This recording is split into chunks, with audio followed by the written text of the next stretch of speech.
E aí, família tricolor, meu amigo São Paulino, minha amiga São Paulina, torcedores dos clubes, estamos chegando com o segundo vídeo do dia.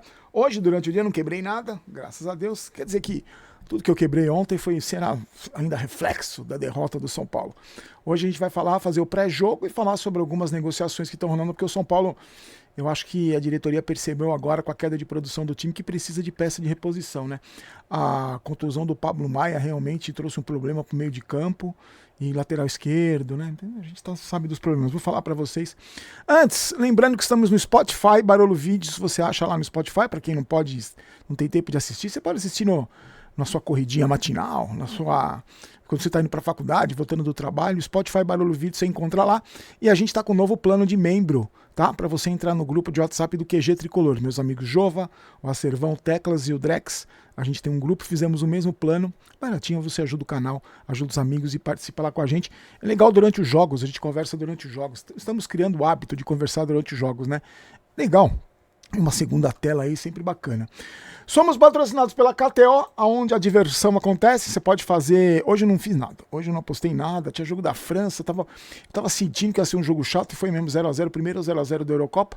Mas amanhã tem Eurocopa. Amanhã tem... E no final de semana tem... Copa América e tem a rodada do Campeonato Brasileiro cheio de jogos. Vou passar as informações para você. Tá no primeiro comentário fixado, você clica, você já tá usando o cupom Barolo automaticamente, então você se diverte onde a diversão acontece, que é na KTO, tá? Bom, no vídeo da tarde, hoje fizemos um vídeo à tarde falando sobre a volta da imprensa no CT do São Paulo, quer dizer, a verdade não é que não vai voltar nada, por enquanto. É que eu perguntei para vocês se vocês gostariam da volta da imprensa. Eu estava vendo os comentários agora, passei a tarde aqui vendo os comentários, e a maioria quer porque sente essa falta de comunicação, né, do São Paulo com o torcedor. E também me pediram para falar, que é um assunto que eu vou falar também, vou fazer um vídeo sobre isso na semana que vem, sobre o torcedor que não tem acesso ao estádio, né? Principalmente o que poderia ir ao estádio, mas que por causa do preço não vai.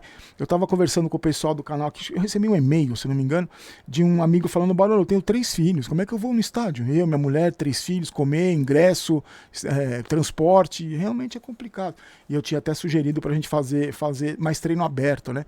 Mas isso é tema para outro dia. O tema de hoje foi a falta de comunicação, ou a pouca comunicação que existe entre a diretoria do São Paulo e a torcida. E aí, olha só, usando um exemplo dessa falta de informação, que a gente nunca sabe o que acontece, ninguém dá cara a tapa para se explicar, o Zubeldia falou na entrevista coletiva depois do jogo contra o Cuiabá que o Moreira voltou a sentir a lesão que ele teve contra o Cruzeiro. Vocês lembram o que aconteceu? O Moreira teve uma lesão, jogou mal pra caramba contra o Cruzeiro, sentiu uma lesão na coxa no final do primeiro tempo, foi substituído. Aí fizeram exames, atenção para esse dado, tá? Fizeram exames e não diagnosticaram nenhuma lesão no Moreira. Ele foi relacionado, ficou no banco contra o Internacional e depois sumiu, desapareceu. Aí não foi nem relacionado pro jogo contra o Corinthians e nem pro jogo contra o Cuiabá. E aí perguntaram pro Zubeldia o que tinha acontecido, ele voltou a sentir a lesão. O que eu me pergunto é o seguinte: tinha ou não tinha lesão? Fez exame lá? Que exame que fizeram que não tinha lesão? Que 2 dias depois ele sentiu? E outra coisa, será que eles colocaram ele para treinar sem ele estar recuperado? Eu acho que foi, né? Porque ele devia ter uma lesão que não viram.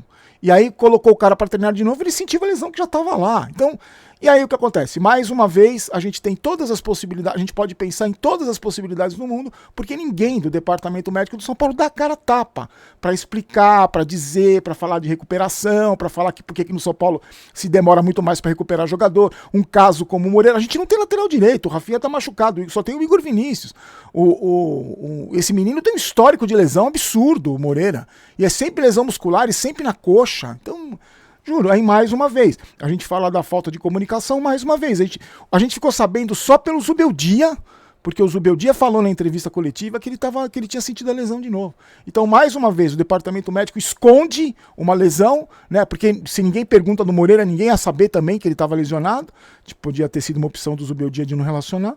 E mais uma vez essa falha de comunicação, porque aí é o que eu falei, né? Quando você não se comunica, quando você não fala com o seu torcedor oficialmente, você dá margem para um monte de especulação. Um monte de especulação. A gente pode pensar um monte de coisa, porque ninguém do São Paulo dá cara a tapa.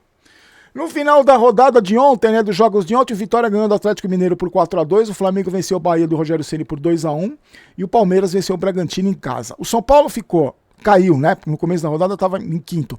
Caiu para a 7ª posição, 15 pontos, 2 a menos que o Cruzeiro, que venceu o Fluminense, que é o sexto, e com o mesmo número de pontos do Bragantino, só que com o maior saldo de gols. O líder, depois de vencer o Bahia, foi o Flamengo, passou, o Botafogo tem 21 pontos, o Botafogo e o Palmeiras estão logo atrás com 20 pontos. E teve mudança na zona de rebaixamento. Olha a zona de rebaixamento do Campeonato Brasileiro. Vasco, nosso adversário de amanhã, Corinthians, Grêmio e o Lanterninha, o Fluminense. Olha esse aí, Vitória, Atlético Goianiense, Cuiabá, todos fora da zona de rebaixamento, e esses clubes aqui, Vasco, Corinthians, Grêmio e Fluminense. E a rodada, a partir de agora, sempre na sexta-feira, eu vou passar para vocês os jogos da rodada, pra gente já saber. Você vê, o Flamengo já foi para 21 pontos, daqui a pouco esses caras se desgarram, o São Paulo fica para trás na tabela. No sábado, amanhã, além do jogo do São Paulo e Vasco e São Paulo, né? Daqui a pouco a gente dá mais detalhes. Aí tem Criciúma e Botafogo, Grêmio e Inter, jogão lá no Clássico Gaúcho, Cuiabá e Atlético Goianiense. Aí isso tudo no sábado. No domingo, o Bahia pega o Cruzeiro em casa, o Fluminense e Flamengo, um jogo duríssimo pro Fluminense, o Lanterna contra o líder. O Corinthians tem um jogo duríssimo também contra o Atlético Paranaense fora de casa. O Atlético Mineiro recebe o Fortaleza e o Palmeiras pega o Juventude em casa. Eu acredito que tem os resultados aí que podem afastar o São Paulo mais dos líderes, por isso que a vitória amanhã é fundamental. E aí, o Casares está nos Estados Unidos, né? É o chefe da delegação da seleção brasileira na Copa América, e diz que mesmo assim ele está trabalhando remotamente, e quem está tomando as decisões aqui é o Belmonte e o Rui Costa, principalmente em relação a negociações. Aí o que acontece? Temos 2 jogadores aí que a gente tem falado nos últimos tempos, né? O Alexandro, que não evoluiu, não tem nada, e o Belmonte disse que o Alexandro, a primeira proposta que ele analisaria seria do São Paulo, caso ele decidisse voltar ao Brasil. Eu vejo o Alexandro cada vez mais distante. Primeiro, eu acho que o Alexandro não vai nem voltar para o Brasil. Acho que ele vai ficar na Europa, porque eu acho que ele tem mercado na Europa. E aí, tem a história do Thiago Mendes. E o São Paulo já fez uma proposta para o Al Rayyan, lá, da Arábia, para comprar eu ia falar Tietê, olha, que, né, até é parecido, né?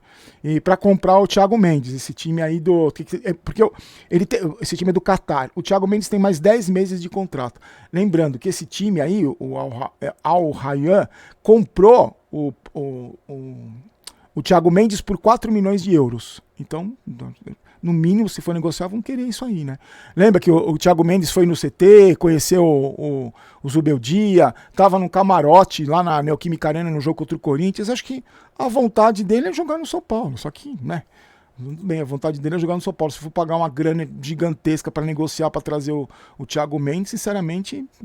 E a gente precisa, são 2 posições carentes do São Paulo, né? Porque o Wellington, nada de renovação. Eu também não acredito que o Wellington vá ficar, porque se fosse para ficar, eu acho que já teria ficado. E Alexandre longe e o Thiago Mendes depende dessa negociação aí. Como é que vai ser a negociação, como é que vai ser. Depende do que esse time do Catar aí vai querer. Porque senão complica, né? O São Paulo não tem dinheiro. E amanhã temos Vasco e São Paulo, 9h30 da noite, no Caldeirão de São Januário, transmissão do Sport TV e Premier. Só umas estatísticas do jogo. Ó. O São Paulo não vence há 3 jogos, e o Vasco está 4 jogos sem vencer. E o Vasco não fez gol nas últimas 3 partidas.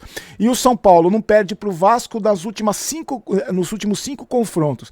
Foram 3 vitórias e 2 empates. A última derrota do São Paulo para o Vasco foi em 2020, 2-1, São Paulo perdeu lá em São Januário. Bom. E o Vasco demitiu o treinador, o português lá, o Álvaro Pacheco, foi demitido depois que o Vasco perdeu para o Juventude fora de casa. Esse Álvaro Pacheco teve 4 jogos e 3 derrotas, inclusive a goleada contra o Flamengo, a maior da história, né? O 6-1 contra o Flamengo. E teve 3 derrotas e 1 empate. Deve ser comandado pelo Rafael Paiva, que comandou o clube em 4 jogos antes da chegada desse treinador aí, ou pelo Felipe, que é o novo diretor técnico do clube. E aí, sobre o time, tem 3 jogadores suspensos por cartão amarelo, o volante Zé Gabriel, e Galdames, acho que é o nome do cara, eu não sei, não conheço, sinceramente não conheço. E o lateral esquerdo, Vitor Luiz. Olha a campanha do Vasco, gente, começa a rodada como o primeiro time na zona de rebaixamento. 7 pontos só em 10 jogos, tem 1 vitória, 7 empates, Como é que é? Não, uma vitória, 2 empates e 7 derrotas. É isso. Fez 21 gols, fez 7 gols e sofreu 21, tem um saldo negativo de 14 e um aproveitamento só de 23%. Uma provável escalação do Vasco: Léo Jardim, que eu acho um bom goleiro, Paulo Henrique, Maicon e Léo, a dupla de zaga que já vestiu a camisa do São Paulo, e o Lucas Piton. Aliás, será que você vai ter viúva do Léo Pelé aqui no vídeo de pós-jogo? Se o Léo Pelé fizer gol, será que vai ter? Você tem saudade do Léo Pelé? Ou você prefere o Alan Franco, o Ferrarese, o Arboleda, o Diego Costa? Você tem saudade? Eu não tenho a menor saudade do humilde Léo Pelé. Seguindo, né? Maicon, Léo e Piton, Hugo Moura, JP e Payet, Adson, Rossi e Veguete. O time do Vasco vem pro desespero, a torcida tá cobrando muito os caras, tá pegando muito no pé dos caras, então eu acho que vai ser um jogo dificílimo. Nunca é fácil jogar em São Januário, nunca é fácil, é um caldeirão. A torcida do Vasco não é porque tá na fase ruim que não vai, deixa de ir pro estádio, então vai. A minha esperança em relação à torcida do Vasco é assim: o time começa jogando mal ali, a torcida começa a pressionar e os jogadores sentem. Mas a pressão vai ser total no começo ali em cima do São Paulo. Se os caras estavam dizendo, se tinha gente justificando os resultados e o futebol ruim do São Paulo porque sentiu a pressão da torcida em Criciúma, do Corinthians na Neoquímica Arena, imagina em São Januário. Então já tem a desculpa pronta para essas pessoas aí. Mas acho que pressão de torcida até a página 2, viu, gente? Porque esses jogadores estão acostumados a jogar com pressão desde que nasceram, né? O cara nasce jogando nas categorias de base com pressão. Então, pressão de torcida, tudo bem, pode influenciar.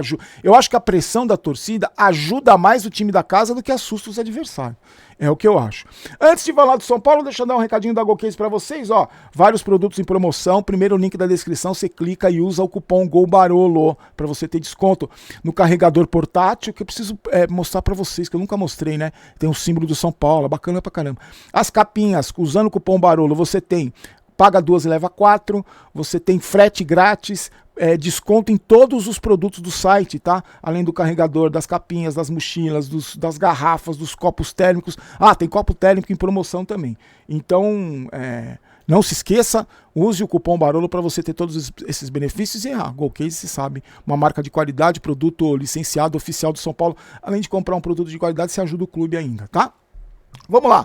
São Paulo, relembrando a campanha, né? 7º lugar, com 15 pontos em 10 jogos, 4 vitórias, 3 empates e 3 derrotas. Fez 14 gols e sofreu 9, então tem um saldo de 5 e 50% de aproveitamento. A grande notícia, a boa notícia, é que o São Paulo deve ter a volta do homem que não sabe o que é perder, do invicto Alan Franco, que não perde há quase 10 meses, né? O Alan Franco não perdeu na temporada ainda, a última derrota com ele em campo foi no ano passado. E lembrando, ele não estava contra o Corinthians, empatou e não estava contra o Cuiabá na primeira derrota.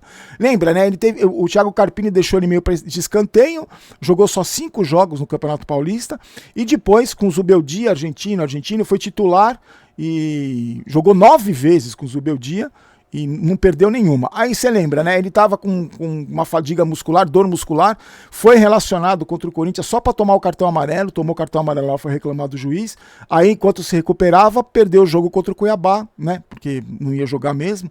E agora o São Paulo se reapresentou ontem, treinou hoje, ontem ele treinou normalmente, então pelo menos eu acredito que ele deve ser relacionado. E tem uma novidade nos jogadores que foram relacionados, que aliás treinaram hoje, embarcaram para o Rio de Janeiro. O zagueiro Igão, de 16 anos, já está carequinho, já deve ter tomado um trote. Ele chegou no São Paulo em 2016 e estava do time Sub-17. Esse menino foi eleito o melhor zagueiro da Copa do Brasil Sub-17. No ano passado, o São Paulo Sub-17 foi vice-campeão. E aí, hoje, no último treino, o Zubeldia priorizou a recuperação dos jogadores, lá, a parte física, principalmente dos jogadores que têm atuado mais tempo. E a dúvida, quem vai jogar no lugar do Alisson? Porque o Alisson está suspenso. O Alisson foi um jogador que mais jogou no São Paulo, jogou todos os jogos dessa temporada, né? Não vai jogar, tomou o 3º cartão amarelo contra o Cuiabá. E aí, só tem o Luiz Gustavo como um cara mais marcador. Eu não sei se ele vai com o Michel Araújo, se ele vai com o Galopo, se ele pode ir com o Nestor nessa função também. Eu não sei. Sinceramente, eu colocaria, se fosse o Zubeldia, uma formação mais ofensiva, para para pressionar o Vasco, tem que aproveitar esse momento de crise do adversário, sabe? Eu tô lembrando do jogo contra o Corinthians. Amanhã não é jogo para ficar controlando o empate, para ficar segurando o jogo. Amanhã é para ir para cima. O Vasco tá numa situação complicada no campeonato. O São Paulo começa pressionando, marcando em cima, criando chance. Pode acontecer aquilo que eu falei para vocês, a torcida se voltar contra os jogadores, começar a cobrar. Eu fico muito preocupado com essa postura do São Paulo, essa palavra que a gente fala mais, a palavra mais falada desde o início do canal é postura. O São Paulo tem que entrar com postura amanhã contra o Vasco. Tá na parte de cima da tabela, tá melhor colocado, tá numa campanha melhor. Então tem que mostrar isso dentro de campo. Ah, mas é em São Januário, não importa. O São Paulo que eu conheci, o São Paulo que é São Paulo, se impunha em qualquer lugar. Então, e aí eu tenho certeza que alguém vai comentar aqui, com razão, que o São Paulo é o rei de ressuscitar time que tá em dificuldade, né? Já foi assim contra o Corinthians. E se eu for citar os exemplos, e amanhã a gente não pode ressuscitar o Vasco, não pode. A gente tem que vencer o jogo. 3 jogos sem vencer, queda de produção visível. Então nada de vir com um monte de jogador marcador ali, até porque nem tem muito, né? Mas time ofensivo, vamos pra cima. Quero saber a sua opinião, tá bom? Aproveita para deixar o like. Amanhã a gente se encontra naquele pré-jogo. O jogo começa às 9h30, então 9h15 a gente se encontra, tá? E faz a live do intervalo, e vídeo depois do jogo, aquele esquema de jogo que você já conhece. E só para lembrar, hoje já inaugurou a loja da Sal Store, que é a antiga São Paulo Mania, agora vai chamar Sal Store, lá em Alphaville. Já tá lá com vários produtos, loja nova, enorme, bacana. Eu não conheço ainda, vou lá, sem ser amanhã, no outro sábado, vai ter um coquetel de inauguração bacana. Já convidei você é meu convidado, tá bom? E você é meu convidado também para se inscrever no canal, para deixar o seu like, se você gostou. Cadê o meu... Se inscreva no canal. Sumiu daqui. Mas faça essa gentileza, ajude no crescimento da mídia alternativa, que estamos juntos aqui todos os dias, conversando com você, passando as informações do São Paulo. Nos encontramos amanhã, uma ótima noite, devagar, na canjibrina, caso você for sair, se beber não dirija, aquilo tudo. Você sabe, a minha noite de sexta-feira vai ser um rolê com a ela e pizza. Hoje não vai ter sopa, vai ter pizza aqui em casa. Fiquem com Deus, forte abraço. Aqui não é Vai São Paulo, aqui é Vamos São Paulo, não quero ter razão, quero ser campeão. Tchau, tchau.